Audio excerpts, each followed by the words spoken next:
I would like to end by sharing with you an email from Dr. Knapp that was addressed to friends and colleagues of Hope College. It was entitled, Living Our Mission in a Summer of Violence, sent to Kim from Scott Travis for our engagement team at Hope. Dr. Knapp acknowledged the tragic events that happened in Orlando, Dallas, Baton Rouge, Munich, Nice, and other places across America. And he reminded us that our mission and strategic plan, Hope for the World 2025, was never more important. And I quote, "Our mission has never been more important in a world desperately needing hope.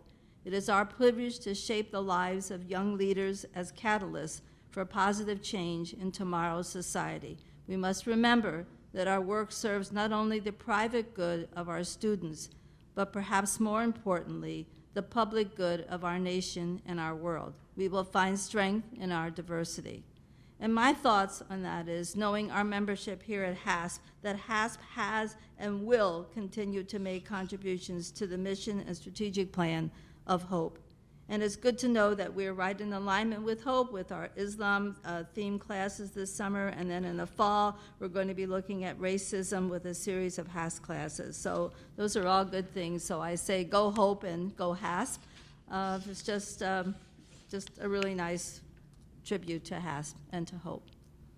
At this time, I'm going to call Betty Voskel to come up. We have, as usual, a number of guests. Thank you for coming, and new members, and she'll make the introductions. Good morning. We have 16 guests this morning. I'd like you just to stand when I call your name. Sarah Briggs. And John Briggs. Oh, there you are. Okay. Carolyn Lowry. Oh, great, right there. And Warren Lowry.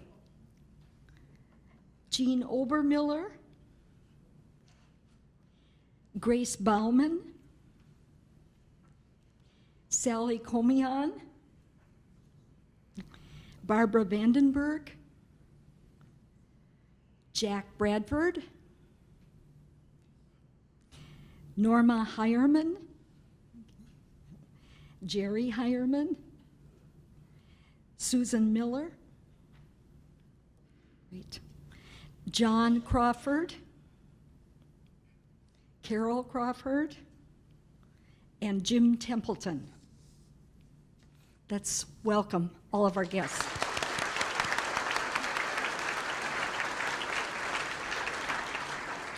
Now, our new member list this morning is a movable feast, so bear with me. Sometimes they're here and sometimes, well, anyway. Bradford Bright, if you can welcome. Richard Byrne, being a reinstated member. Barbara Foreman, Gloria Goodwin. I'm just going to read Jan Hastings' name. We don't think she's here, but okay. Veronica Honey. Pam Wells. And William Wells. You would know. These are our new members. Let's give them a round of applause.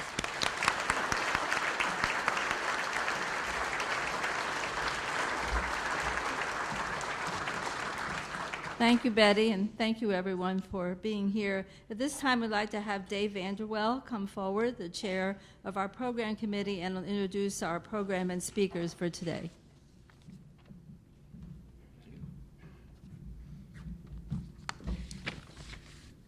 I think in our, let me do this. This is better.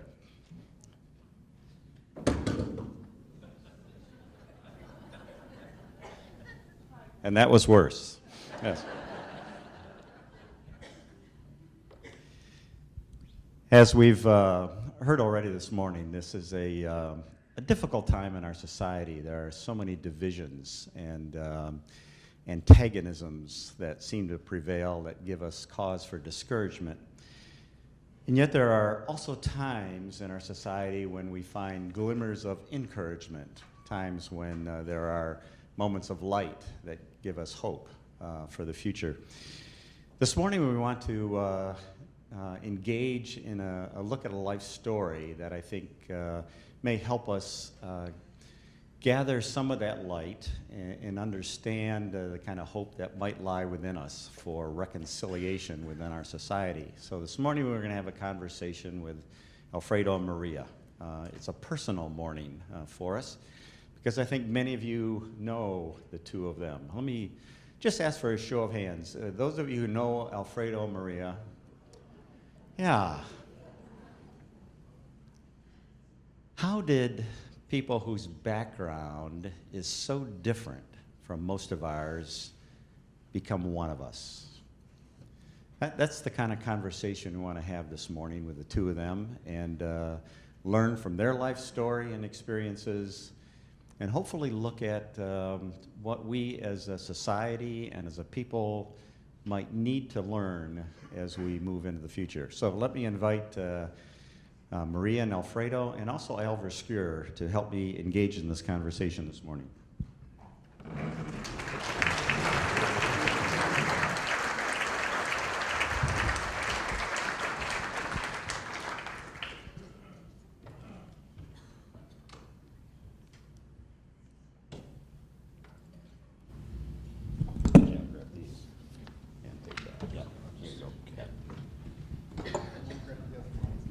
I got it.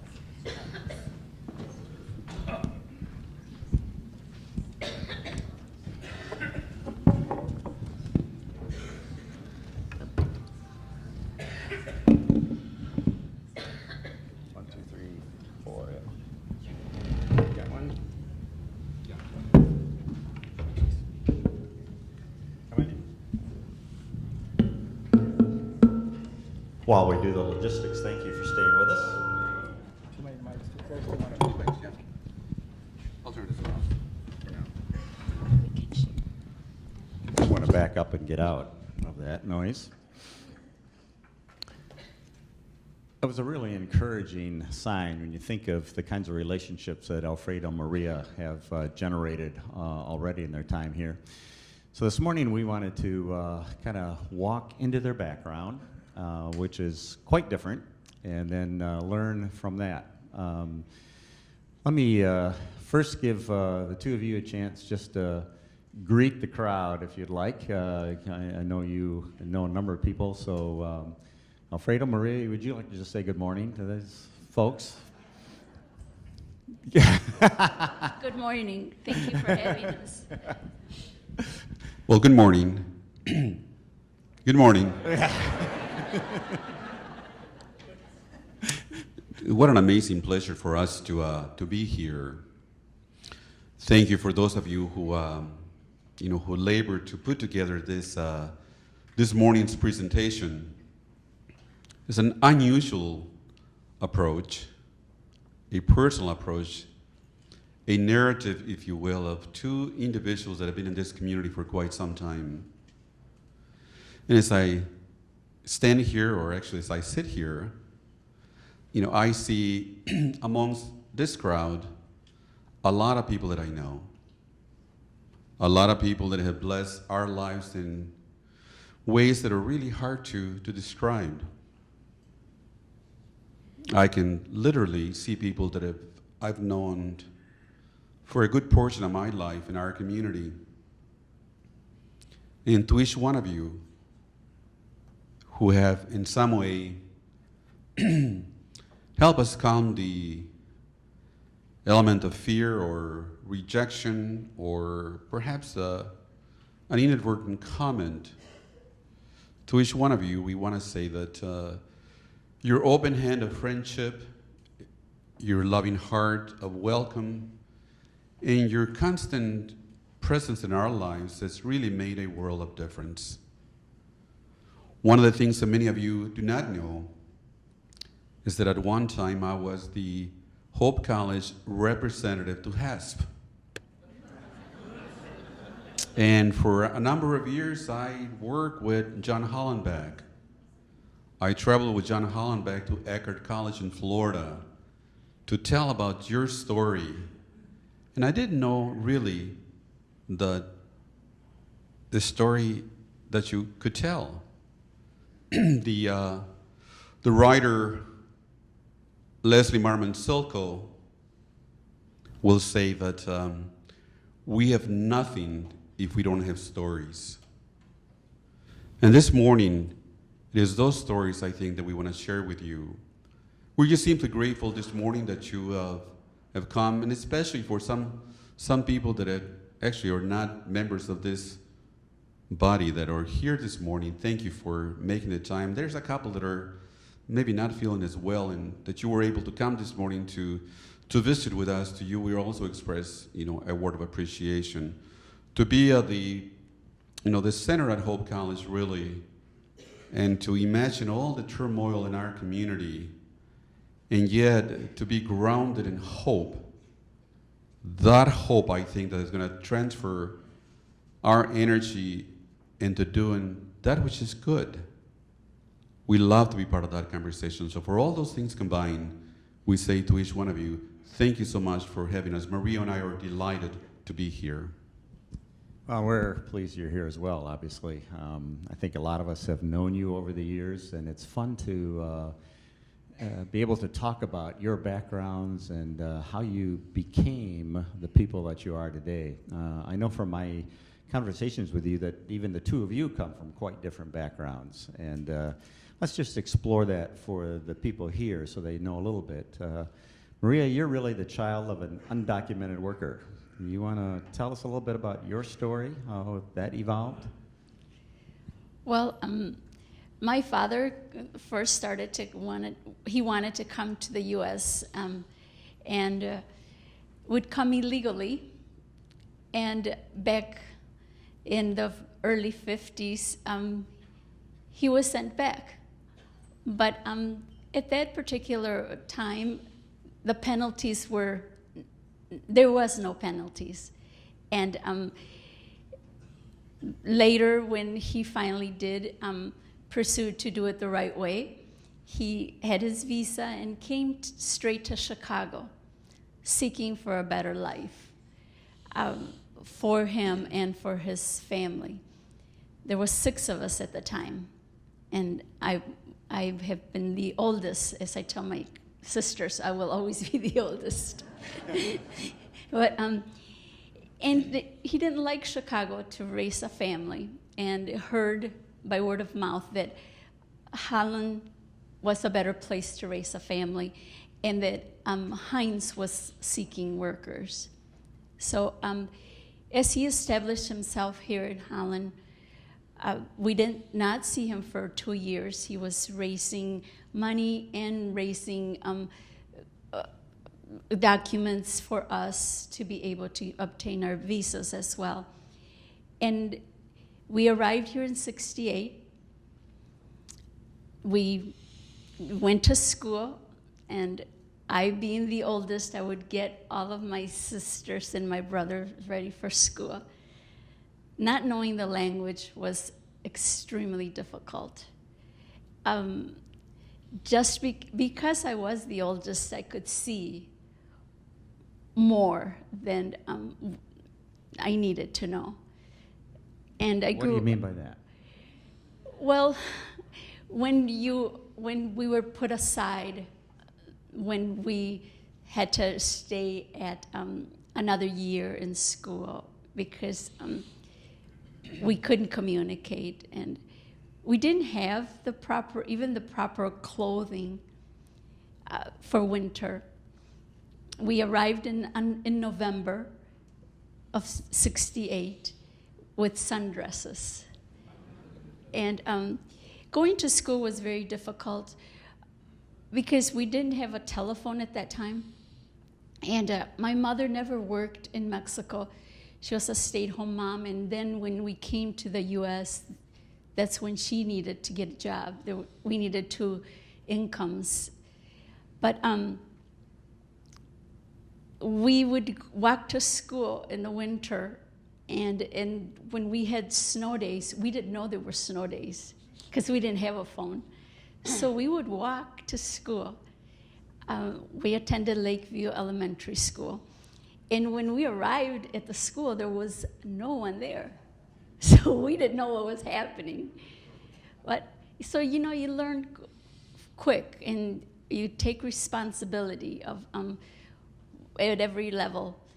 Translating for my mom when she had her last child here at Holland Hospital, the only one born in a hospital.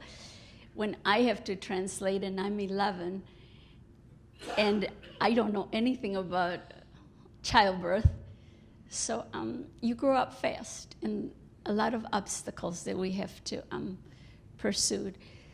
I didn't experience tragedies, but I experienced heartbreaking experiences. You get hurt along the way, but you pick up and you go. And I learned that I can just teach others that don't know about me. I'm not resenting, and I'm not gonna carry it in a negative way. It hurts, but I wanna show that I can teach someone something about me. And that's my model up to today. It just made me stronger that way. Maria, when you describe your family life, it sounds like your family had a fairly comfortable life in Mexico, and yet your father was driven to leave and come up here. What was the cause of that? What was driving him? Well, my father had a ranch, and he was self-sustained, doing well. His parents settled in Mexico from Spain, and he moved away from the family, and he had several setbacks in his life and wanted better for his children. He worked at Heinz till he retired, him and my mother both, and moved to Phoenix away from the winter. And now I have 3 sisters in Phoenix, and the rest of us are here in Michigan. We're the only ones in Holland, which Holland is my home and always will be my home. But he did well. We are very, very fortunate to have had this experience. Good. Let me just shift over to you, Alfredo, a minute, and because yours is more the migrant story that way. Can you relay a little bit about your background and what brought you to Holland? Right. The stories that I think define us, or sometimes imperceptible. I became a migrant, although my father and my grandfather was born in Texas before 1848, when the United States, by the Treaty of Hidalgo, essentially took about 1/3 of Mexico, became, part of the United States territory. So my grandfather was already in Texas, and then in 1848, you may know this already, but those who were in Texas at that time, which was then Mexico, really had the opportunity to, in 1 year, to either decide to stay in the United States, or after the end of 1 year, to go back to Mexico, that is, cross back, past the Rio Grande and be in Mexico. But if you decided to stay, that certainly was a choice. You would become a U.S. citizen. And if you elected to stay and become a U.S. citizen, there were 4 things you could keep.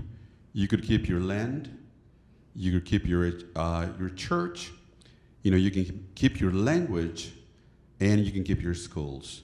Those were the stipulations. So Catholic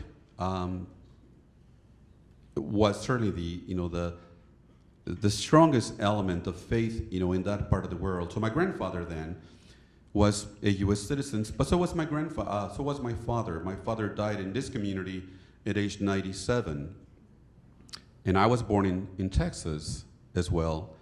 And so were my brothers and my sisters. So in a way, I sort of reversed my direction. People were born in Mexico and come here. I was born in Texas and went to Mexico, which is a little bit strange, I suspect. And I'm not sure I was searching for a better life. I was 11 months old and I didn't know the difference.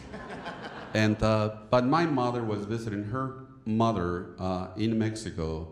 And here at 11 months of age, I accompanied my mother and my father, became ill, and then stayed.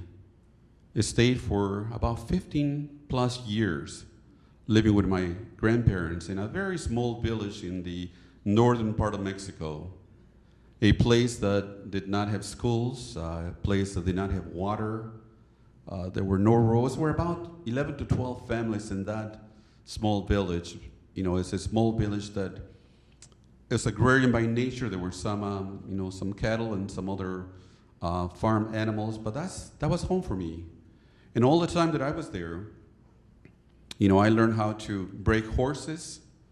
You can put me almost anywhere in the world, and I'll promise you, I will survive. But in the time that I was there, I never saw a book, I never read a book, I never went to school.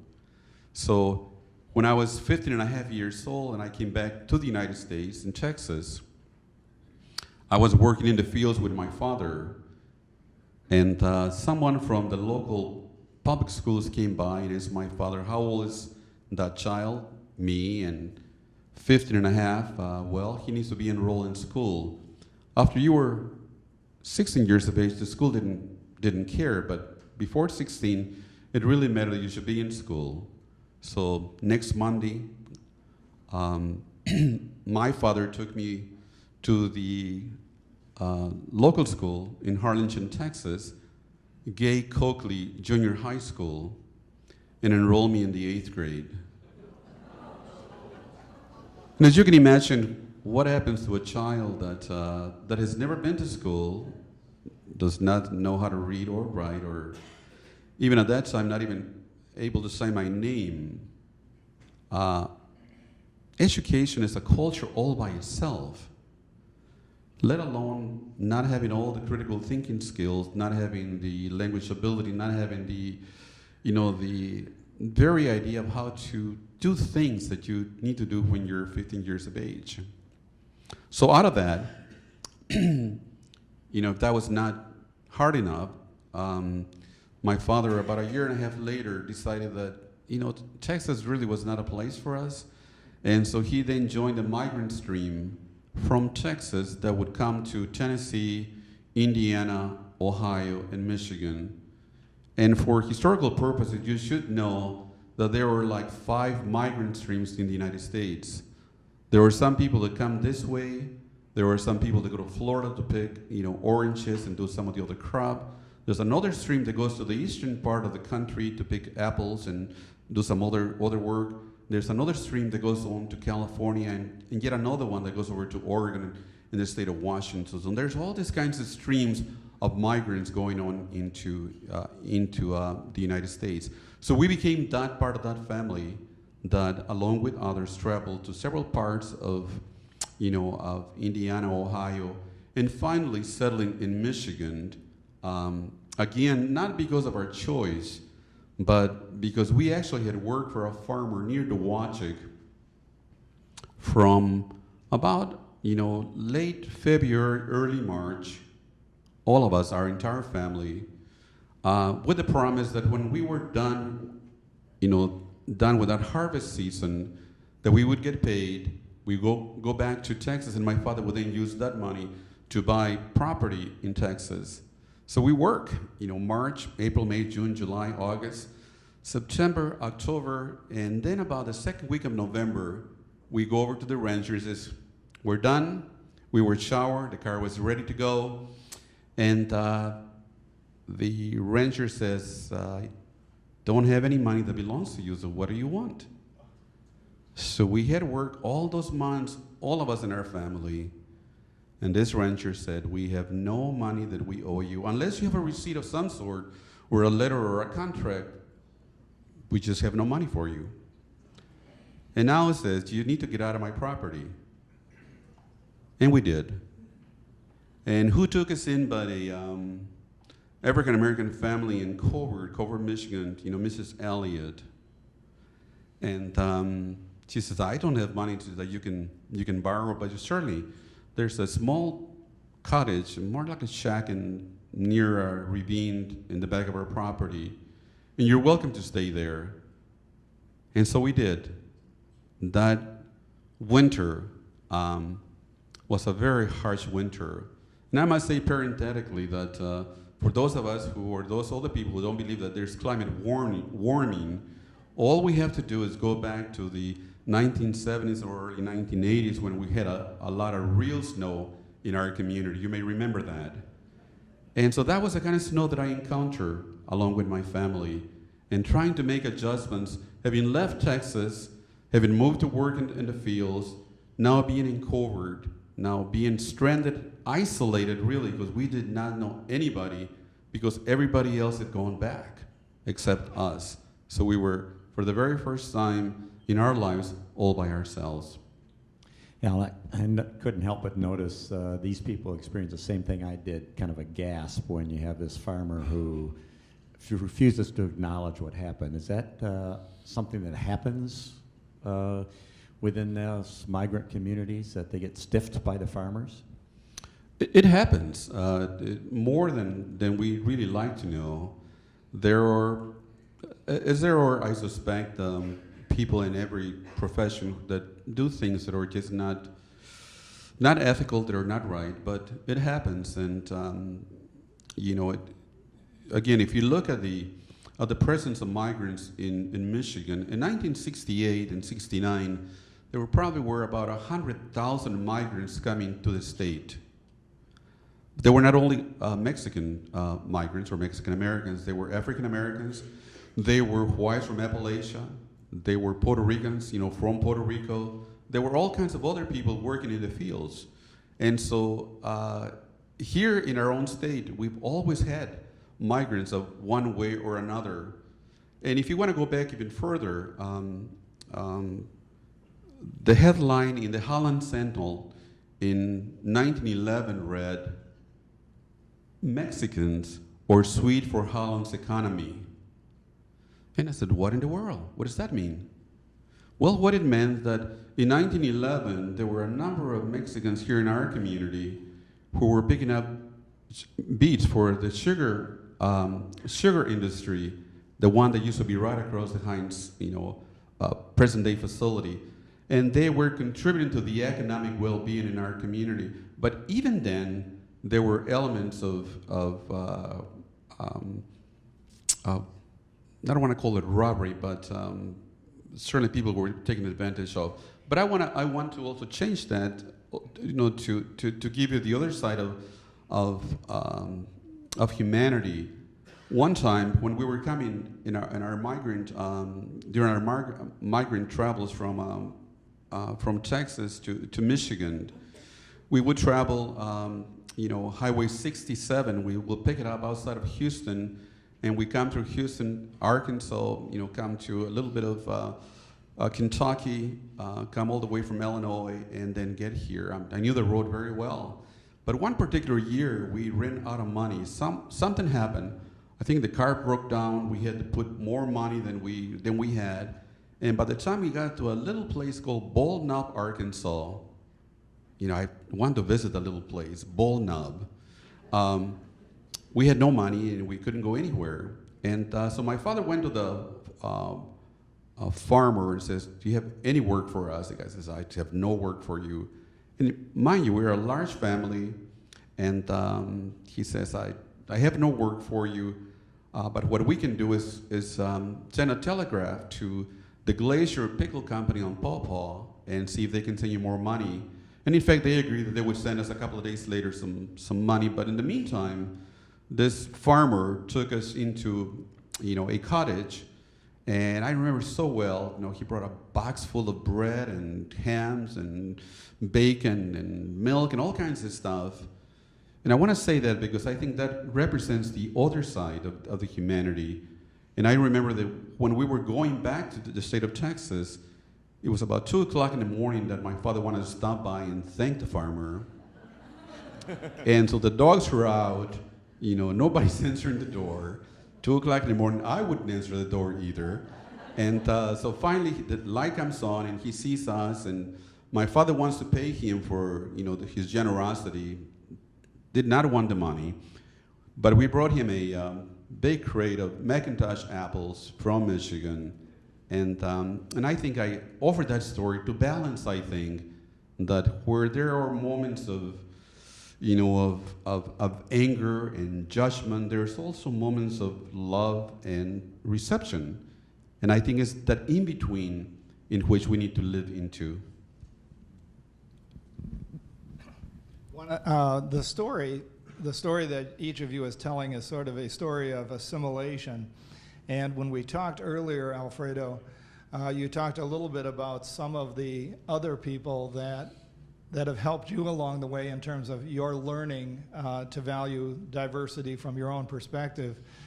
And I thought, particularly, I thought it was interesting that as you become assimilated yourself, you became assimilated not into the Caucasian culture initially in Michigan, but rather the African American culture. And I wondered if you could comment on people that, that helped you make the jump, into the mainstream culture. Well, indeed, Al, we really become identified with that group of people that extends a hand, that group of families or friends that welcome you, and we felt welcome in Covert. I don't know how many of you know much about Covert. Covert used to be it's a final destination for the Underground Railroad, one of the two essentially black communities with a lot of changes today, but one of the final destinations for the Underground Railroad. So this would have been a community that knew, what it meant to be on the run or to be without. And that's that group of people that extended a hand to us. Mrs. Elliott, I still know some of the, her sons, and occasionally I visit with them.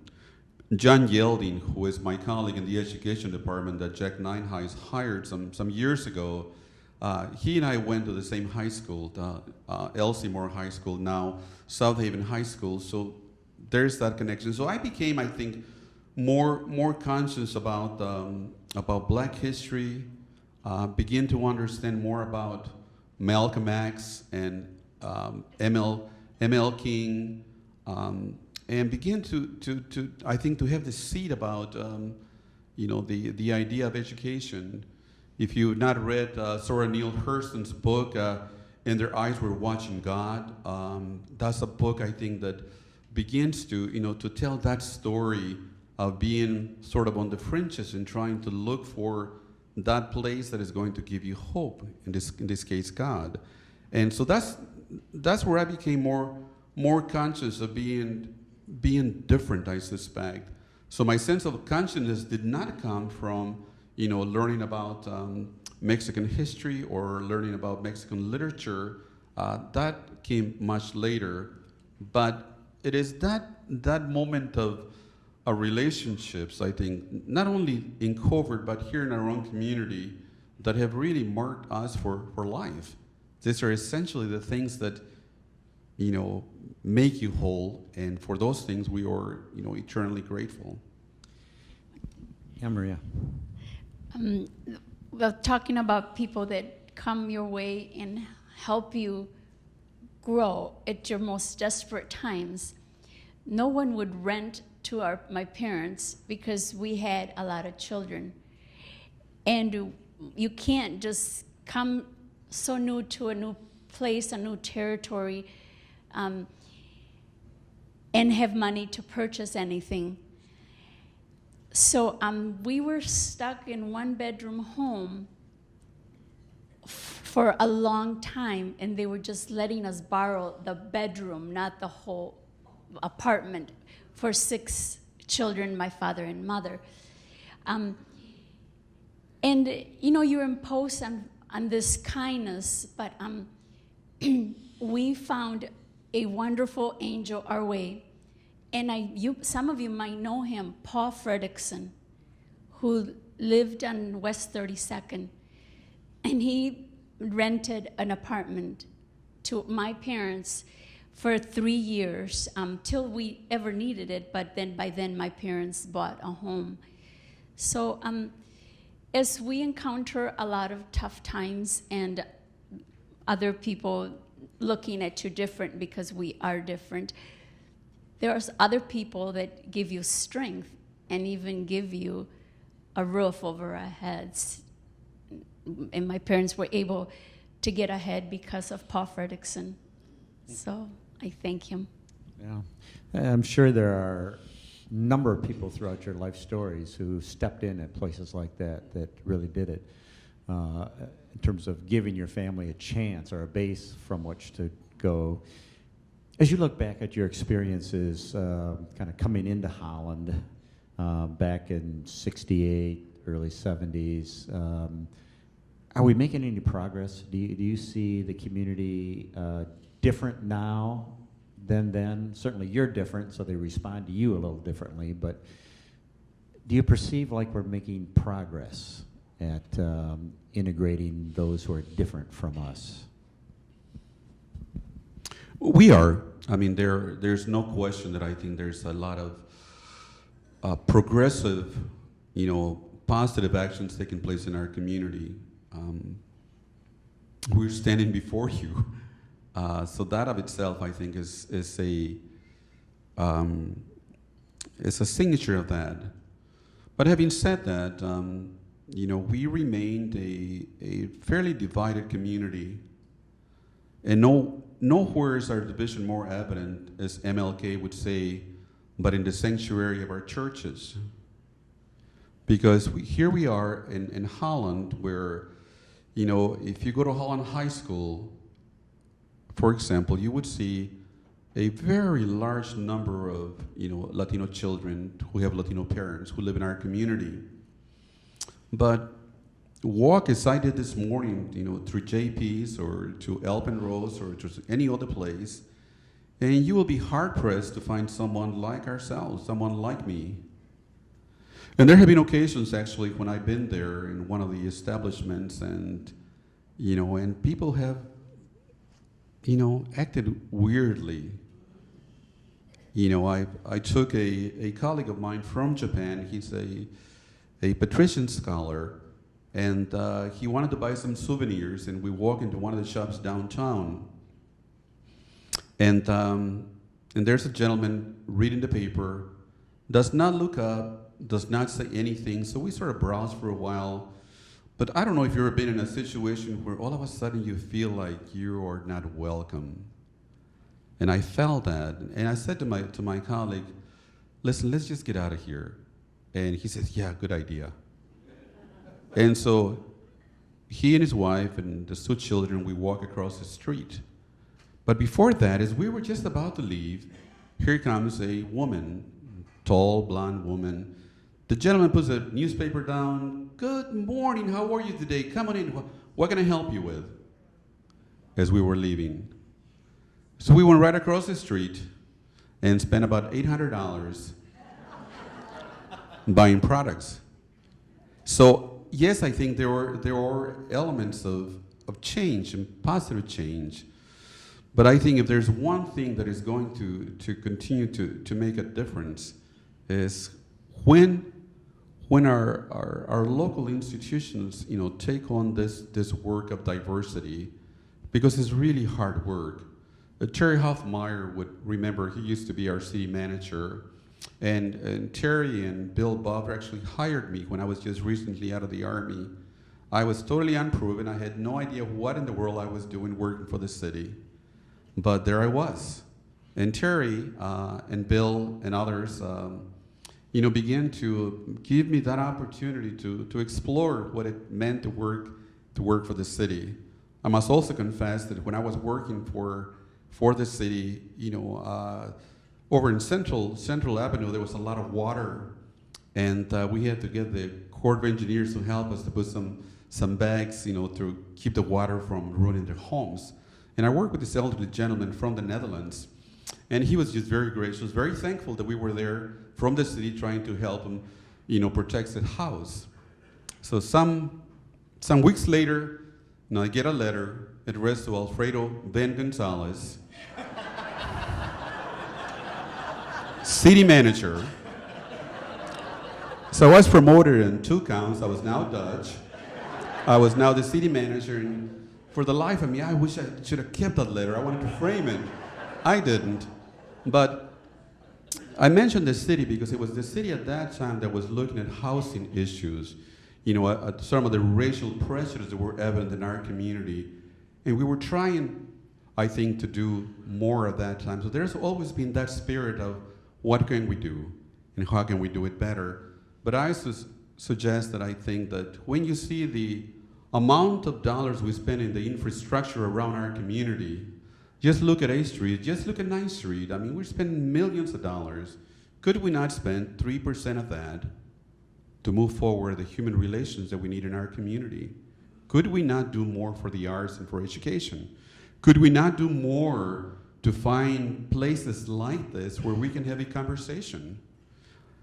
Could we not have an opportunity to talk about race in a way that is not a judgment, it's not an imposition, it's not that experience that makes us walk in eggshells, afraid to say the wrong thing, but goodness, could we not find more time to be able to have these conversations that are going to help us grow? And not necessarily for our sake, though we need it, but certainly for the sake of those who are coming after us. We are making changes, David, but I think we still have a lot of work to do. I'm sure that's true. I spend a lot of time walking behind my wife. She's out there charging ahead of me, and she's got a Herman Miller t-shirt that has a quote from Max Dupree on the back that says, "We cannot become who we need to be by remaining who we are." Let me ask you, if, as a friend, what would you say to me that would help me become whom I need to be in being a more welcoming, inclusive person to others? What's the personal dimension of that you would want to say to each of us out here in this room of how can we be the kinds of persons you would like us to be in this whole matter of race and inclusion? There really isn't a program. I don't think there's a prescription for this kind of change. I think what I have found most helpful to me is when you break bread with someone, when someone invites you to their home, when someone, extends an invitation to do something that you had not thought about that. There are so many people here that I know that you've done that for me, whether it's a banker or professor of religion or, Elliot Tennis, we traveled together to Japan, and so we spent a lot of time together. My dear friend Jack Nienhuis has been my dear brother for all these years. He has not only been my supervisor, but he's been my mentor, and he's the one that I go to for advice. He's part of that family inner circle for me, because we established over many years this incredible bond of friendship that is certainly blessed by God, but I think is meant to help us grow together. And the one thing that I can say is that seek ways to make relationships, walk across that moment which is uncomfortable, and you will be surprised that by the end it really is not that. It really is not uncomfortable at all. It's very rewarding to be able to engage with somebody else and learn something new. My goodness, I have been crossing borders, it seems to me, my entire life. The theologian Paul Tillich would say that we are in the boundary. We're in the boundary of, that which could be and for which we really have no control, but we are really at sort of the at the moment when we need to be better.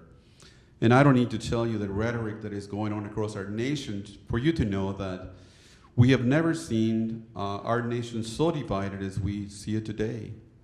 We would have to go back to 1968 during the race riots that essentially seared our nation and made us think about in what ways can we be, as people of faith, in what ways can we be called on to be really that light that you were talking about, Dave, that light that I think is going to bring us the hope that we need.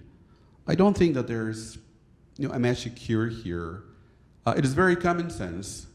The early Potawatomi Indians in our community who befriended those early Dutch immigrants, they would have suffered a lot more if those early Native Americans not extended a hand. When we came to this community, had it not been for people who cared deeply, about the humanity of others, we would have been in a different place. We probably would have left. And I must confess that there have been times when I wanted to leave this place. But there's something about this community that I think is different. I believe wholeheartedly, I'm very clear-eyed that there are possibilities for good things yet to happen in our community. And yet, I also know that that experience for me in Texas and then in Mexico, that's a definitive part of my own identity. And it really doesn't matter if you're born in Peace, Minnesota, for example, and you carry with you that place, that little place in Peace, Minnesota, and it will always be with you. You will hearken back to that, and it will attract you back, once from Minnesota, always from Minnesota, some would say. For myself, I would say that once from Texas, always from Texas, but not assimilation, Al. I think is the opportunity for, for cross-cultural, for exploring, the boundaries of differences. I think all of us have come from a different shore. I think that if you had a chance to tell your own story, it probably would be no different. You have your own culture, your own language, you have your own lineages, and yet I know there are differences. If I were to say to my friend, well, you're from Breezeland, you're like my friend from Groningen. Well, not really. There will be a little spirited conversation about the differences. And yet, we gotta find that way, not only for coexistence, that's too harsh, but a way for us to thrive together. And I think if there's a place that can do it, this has gotta be it. And we need to, I think, also find a way for our churches to reclaim the mantle of moral responsibility to be able to do more. If the government is not going to do it, and clearly they're not doing a good job, then it really will hinge on whether or not our faith community, whether you're Christian or Muslim or something else, it is that faith community, I think, that is going to make the difference. And we've seen changes in our own community here. If you want to know how we have changed since I came here many years ago, I came to a city ruled by blue laws where everything was closed on Sundays. You may remember that. Gas stations, the movie theaters, except Windmill Island, they were open. And the inconsistencies, you could not buy, beer or wine, but you could go to Point West and get scotch. Interesting how we allow some things to exist and others to evaporate. So I think that I would invite us to have more opportunities to talk about this. This is a little strange for us. I was thinking about this. Marie and I were talking about it last night, and I said, this is a little odd for us to sort of put ourselves on public display. I'd rather sort of be trying to give a bit more of a structured lecture than talking about me. We invite you to our house and we can have another conversation. Maria, do you have anything you want to add? I just advice? wanted to add that you're doing the right things, and I'm so grateful that we can share a little bit of our lives with you today. But the government changes all the time, and we all come from different places, of course. So, like Alfredo said, you have your own stories. We all have our own stories, and just this is what a wonderful doors to open, because I know that you will remember some of what we have said when you see someone that's different from you. I know I do. And even at a grocery store, the simple things that I can do to make it different is that I have paid for a person's groceries that's in front of me, or I have filled in the $2, $3 that they're missing to buy what that they don't have. Because you do it only because you're human and because you want to show kindness. Even though if I'm different, I'm not different. And we are involved in the Hispanic community and other communities here in Holland. And the people that are, the Mexican people that I have been involved with, they want to make this their home because they have no place else to go. This is their home, like it's my home as well. But they want to be part of you. And my experience has been the people that are here, most of them that are here legally, they are seeking for citizenship so they can have a voice and they can have rights just like everybody else. I have helped many different groups start organizations for citizenship. And through LAUP and through J-Fund, I've been able to do that. And there's just, the community keeps on growing, that they have high interest of being part of something very special. And I'm very proud of people who reach out for those resources. Let's thank Al Maria a minute just for opening themselves up to us this morning.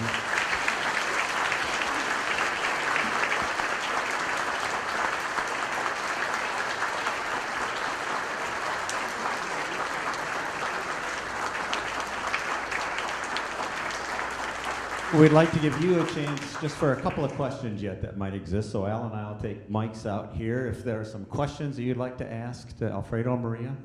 Got one right here, Jane. Al, how did you catch up? And how, who helped you learn to read? And my goodness.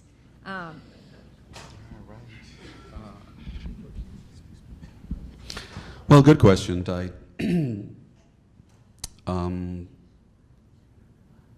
I'm still working on it.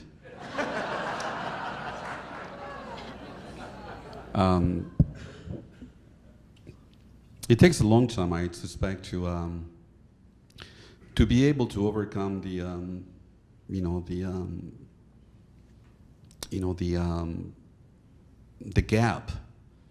gap from from the time you go to kindergarten to the time you're a young adult.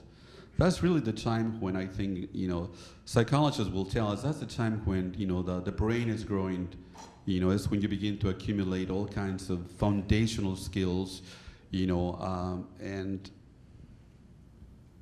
well, maybe that's one way where I'm still working, and perhaps that's another reason that I worked at Hope College, because I wanted to learn. Along the way, I've had a lot of changes, a lot of difficulties. I must confess, there were times when I was embarrassed by my writing. There were times when I probably could not have stood before a group like you here, and to be able to to now think about the work that I do is really to really to pay homage to the difference that teachers can make, because there really was a teacher, a Mr. McEwen, a social science teacher, and Mr. Zamora, a mathematics teacher, in Gay Coakley Junior High School, who said to me, "You really don't belong here." At that moment, I was in a class for the mentally impaired children, a lot of disabilities because of language. But they said, you don't belong here, and you have no idea what a lifeline that is. That word of encouragement that we can offer somebody else may not seem like, important enough, but it is. So I've tried to do that, I think, even to this very day. And so I try to be like the poet Robert Frost, that my vocation has become my avocation, where I can see these kinds of things with one eye, but I still have a lot of work to do. What can this organization do to better reflect the diversity of our community, and what can the diverse areas of our community, like the Latino community, do to help ease the perception that we might be an elitist organization, and what can we do to, like I said, to make it more reflective of what our community is? Thank you. That's a great question, because it's a two-way question. It's a question not only what can you do, but what can somebody else do? To the extent that you want to cross a border, you want to be able to have somebody else on the other side that is willing to sort of reach out a hand. LAUP, Latin Americans United for Progress, is an organization in our community that has been in existence for 50 years. I have the privilege of being one of the founding members of that organization. There were a number of little organizations that gel into one, and that's one. Their interest is education. Their interest is civic responsibility and employment. One way that I think you could help, I know many of you are so incredibly well prepared. You have a huge toolbox of experiences. What do they need? They need mentors. They need business development. They need people that can help them think about how to develop a new business in our community. So that would be one way that we could do that. Another way would be that is there not a joint program that we could do? Could we not put together a program that is jointly sponsored, and invite some people to be here, and for you to go there for their annual meeting, to take part, to learn from the other side, what are they talking about? What do they see or the gaps? But not only that, in what ways can they show you the things that they're doing? And the things that they're doing are working with students like Brenda Mora, who comes from our community right across 16th Street. Maria knows her because she worked with the family on citizenship questions. But a young woman that was not going anywhere, she's now just about to graduate from Hope. And I'm just so excited for this young person, because she's got a whole world in front of her. But that happened because of the connections that people make. So that's one thing to do. The other thing that you may want to think about, there's also some Latinos who are retired in our community. I'm not saying who they are, but there are some. And so you may want to invite some people to be part of the organization. It is that opportunity, I think, that we can have different voices at the table for conversation. For both my wife and me, our parents were immigrants. But they were Dutch immigrants, and we were in Dutch communities. How did you make the transition from illiteracy, just the steps of it, 8th grade, high school, college, university? How did you make those transitions?